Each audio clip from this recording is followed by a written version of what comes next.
Ouais, tout le monde, c'est simple. Je veux savoir si la guerre est inévitable, savoir si c'est réellement Macron, Trump, l'Iran, Poutine, etc. qui la déclenche, ou si c'est l'élite, les gens au-dessus d'eux, les gens qui les dirigent eux-mêmes. Je veux savoir, tiens, regarde. Regarde, simple comme bonjour. Je te demande avant toute chose, partage un max, like et abonne-toi, si c'est pas déjà fait. Merci. Maintenant, regarde bien toutes les cartes qui vont défiler devant tes yeux. Voilà, t'es prêt? Jeu de cartes Illuminati, créé par Steven Jackson en 1995. Regarde qu'est-ce que tu retrouves dans ce jeu.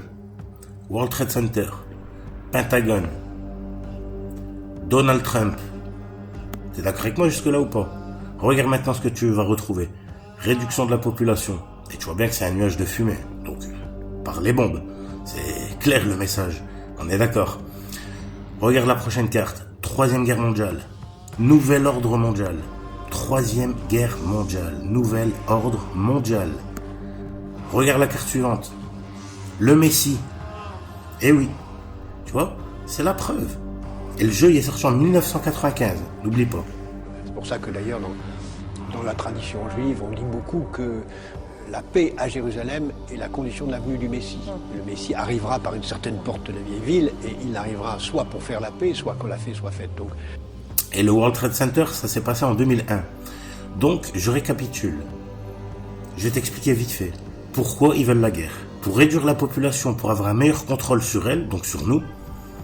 Ramener, détruire toutes les capitales, pour ramener Jérusalem capitale du monde, parce que personne n'acceptera Jérusalem capitale du monde. Donc pour faire accepter aux gens, on déclenche une guerre, on réduit la population comme ça on a un meilleur contrôle sur elle, on détruit toutes les capitales et on ramène Jérusalem capitale du monde.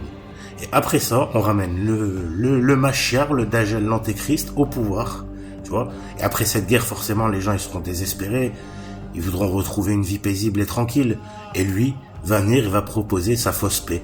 Et énormément de gens vont le suivre et ils le savent très bien. Voilà, le plan il est sous tes yeux, tu vois, regarde, toutes les cartes sont là. Tu vois, en 1995, n'oublie jamais ça. Tout est programmé. C'est certainement pas Trump, ni Macron, ni Poutine qui vont nous ramener à la guerre, mais bel et bien l'élite, les gens qui sont au-dessus d'eux, qui les dirigent, leurs maîtres. Et oui, tu vois, la vérité c'est ça. La triste réalité de l'avenir de l'humanité. Donc, je te demande de partager un max, et de t'abonner et de liker si c'est pas encore fait pour plus de contenu. Merci à toi. Ah ouais, j'ai oublié de dire, préparez-vous. Et si tu veux être prêt un minimum mentalement, abonne-toi ici. Salam alaikum. L'idéal, c'est une ville qui soit en quelque sorte la capitale planétaire d'un univers. On peut imaginer un gouvernement mondial à Jérusalem, puisque c'est là où serait le point de rencontre de tout le monde. On peut imaginer, rêver d'un Jérusalem devenant capitale de la planète, qui sera un jour unifié autour d'un gouvernement mondial. C'est un joli lieu pour un gouvernement mondial. Merci Jacques Attali, à la semaine prochaine pour une autre conversation d'avenir au Palais de Tokyo.